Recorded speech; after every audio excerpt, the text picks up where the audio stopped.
ধরো কেউ কোনো মেডিকেল প্রফেশনে আছে, কোনো সার্জারিতে আছে, সেই সময় যদি কল আসে অবভিয়াসলি তার সেটা প্রচণ্ড মাত্রায় প্রবলেমেটিক হয়ে যাবে। বা কোনো টিচার, কোনো প্রফেসর, সে ক্লাস নিচ্ছে, সেই সময় যদি কল আসে সেটা কিন্তু তার জন্য একটা ডিস্টারবেন্স হতে পারে। আর ধরো কেউ জব করছে, তার জন্য সেইভাবেই তার বস তাকে বের করে দিতে পারে এতগুলো যদি কল আসে, কন্টিনিউয়াস ধরো কল আসতে থাকলো রিকভারি থেকে।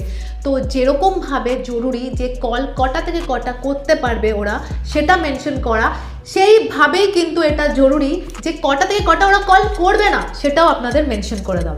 এইভাবে যদি আপনারা মেনশন করেন তাহলে ওটা একটা এভিডেন্স ক্রিয়েট হয়ে যাবে, যেটা ইন ফিউচার আপনাদের ডেফিনেটলি হেল্প করবে। ধরো আপনারা কোনো জুডিশিয়ারি হেল্প নিলেন, আরবিআইয়ের হেল্প নিলেন, অম্বাসমেন্ট ডিপার্টমেন্টের হেল্প নিলেন, কনজিউমার ফোরামে কেস ফাইল করলেন, সব কিছু একটা এভিডেন্স হিসেবে আপনারা কিন্তু দেখাতে পারবেন যে আমরা মেনশন করে দিয়েছিলাম, তাও ব্যাংক সে কথাটা শোনেনি। সব কিছু ডকুমেন্টেশন করে রাখবেন। ধরো কটা কল এলো, কোন সময় এলো, সারাদিনে কিভাবে কল আসছে, বা ওরা যখন আসছে সে টাইমটা কটা, বা ওদেরকে ধরো কল আসছে সেটা আপনি বলেই আপনি রেকর্ড করলেন এভিডেন্স ক্রিয়েট করার জন্য, বা ওরা যখন এলো তারা একটা ভিডিও করে নিলেন। এই জিনিসগুলো ডকুমেন্টেশন রাখাটা খুব ইম্পর্টেন্ট, আপনার ফিউচারেই কাজ দেবে।